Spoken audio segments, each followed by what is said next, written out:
Hello and welcome to this documentary. You see, today we are going deep into one of the most shocking and tragic events in Nigeria's history. The 1976 military coup that led to the assassination of head of state, General Murtala Ramat Mohammed. It was a Friday morning in Lagos. The city was just waking up, and then all of a sudden, gunfire.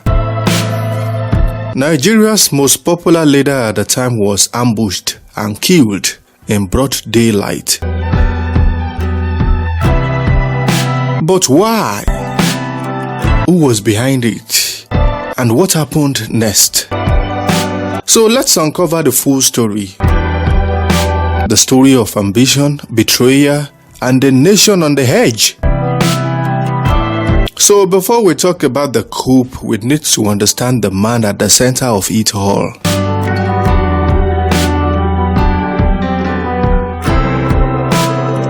General Murtala Ramat Mohammed was born in 1938 in Kano. He joined the Nigerian army in 1958 and quickly rose through the ranks. He fought in the Nigerian Civil War, commanding troops in the northern sector. He was known for being bold, decisive, and fearless, but also controversial. So in July 1975, he led a bloodless coup that overthrew General Yakubu Gowon. Murtala became Nigeria's new head of state. And from day one, he moved fast. Murtala Mohammed was known as a man of action. In just 6 months, he fired over 10,000 civil servants for corruption and inefficiency. Also, he reorganized the military, retiring dozens of senior officers, and also launched plans to move the capital from Lagos to Abuja. Also, he pushed for African unity, supporting Angola's independence. And lastly, he promised to return Nigeria to civilian rule by 1979. So he was bold, he was popular, but it also made enemies, especially within the military. Some saw his reforms as too fast. Others felt sidelined, humiliated, or let me say betrayed. And one of them was Lieutenant Colonel Buka Suka Dimka. Buka Suka Dimka was a mid-level officer in the Nigerian military. He had served in the Civil War and was known for his charisma and ambition. But he was also deeply unhappy with Murtala's leadership, He was angry about the mass retirements. He believed the military was being weakened. He thought Murtala was moving too fast and ignoring the voices of other officers. So, at this time, Dimka began to plan. He gathered a small group of conspirators. They were mostly junior officers. They believed they could take over the government, just like Murtala had done the year before. The date was set, February 13, 1976. It was a Friday morning, General Murtala Mohammed left his home in Ikoyi, Lagos, around 8 a.m. He was in his black Mercedes-Benz heading to his office at Dodan Barracks. He didn't use a siren.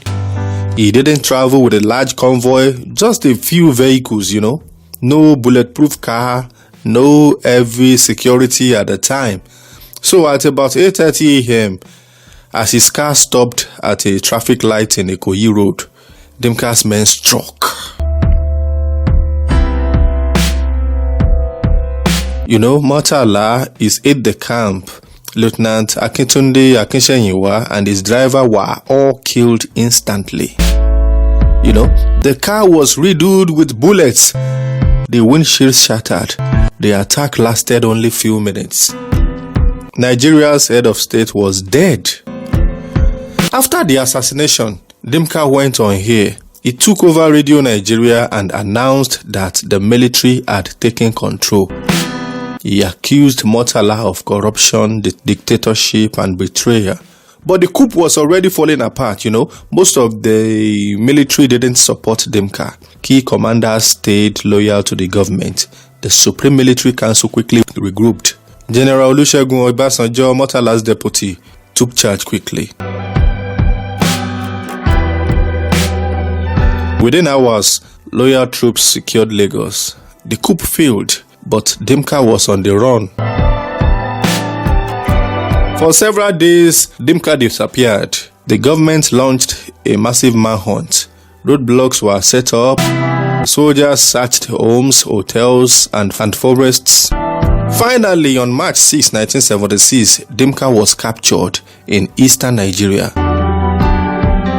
He was brought back to Lagos, interrogated, and put on trial. He confessed to leading the coup. He named his co-conspirators. He showed no remorse. So on May 15, 1976, Buka Suka Dimka and several others were executed by firing squad.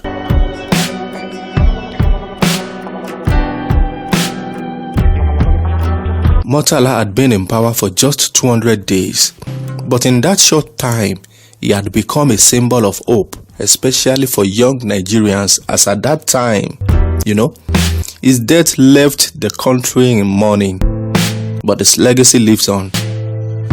General Obasanjo became head of state. He continued Murtala's policies, including the transition to civilian rule. In 1979, Nigeria returned to democracy. It was the first peaceful handover of power in Nigerian history.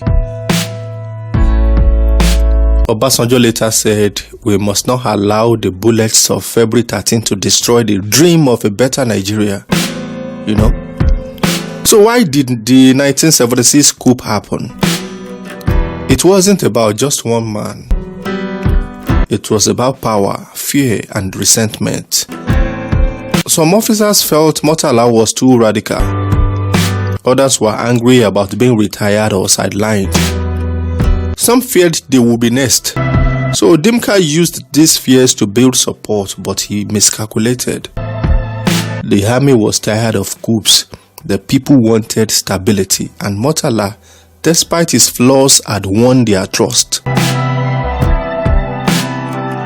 Murtala Mohammed ruled for less than a year, but his impact was huge. He brought urgency to government. He fought corruption head-on. He gave Nigerians hope. So today he is remembered as one of Nigeria's most respected leaders. The Murtala Mohammed International Airport in Lagos is named after him. His face appeared on the 20 naira note. His speeches are still quoted by leaders and students alike. He once said, "This generation of Nigerians and indeed future generations have no other country but Nigeria. We must remain here and salvage it together." What if General Murtala Mohammed had not been killed? Would he have completed the transition to democracy? This is a question. Would he have reformed the military? Would Nigeria have avoided future coups? We will never know for sure, But many believe that if he had lived, Nigeria's history might have been very different. He was bold, he was popular, and he had a vision. His death left a gap that was never fully filled. Let's remember those who died that day, General Murtala Mohammed, Lieutenant Akintunde Akishenyewa is aide-de-camp, just 27 years old as at the time. Also his driver, Sergeant Adamu Mechika. They were killed not in battle, but in an ambush, in peacetime on a city street. Oh my God. Their deaths reminds us of the cost of power struggles, of how fragile peace can be. So what can we learn from the 1976 coup? 1. Leadership is risky, especially when you challenge the status quo. Also, reform is necessary, but it must be managed carefully. And the third aspect is that power must be protected, not with fear, but with trust. The fourth aspect is that democracy is fragile and must be defended. Murtala's story is a warning and an inspiration. It shows us what is possible and what is at stake. Nigeria did not fall. It stood up, mourned its leader, and moved forward. The 1976 coup was a test. The 1976 coup was a test of the military, of the people, and of the nation's resilience. And despite the tragedy, Nigeria passed that test. Murtala Mohammed's death was not the end of his vision. It became the fuel for reform, for unity, and for the eventual reform to civilian rule. His story reminds us that leadership is not about how long you serve, but how deeply you impact. Thanks for watching this documentary. If this story moved you, please like, share, and subscribe. Drop your thoughts in the comments. What do you think about Murtala Mohammed's legacy and the events of 1976? So, until next time, stay reformed, stay united, and never stop asking questions. See you in the next video.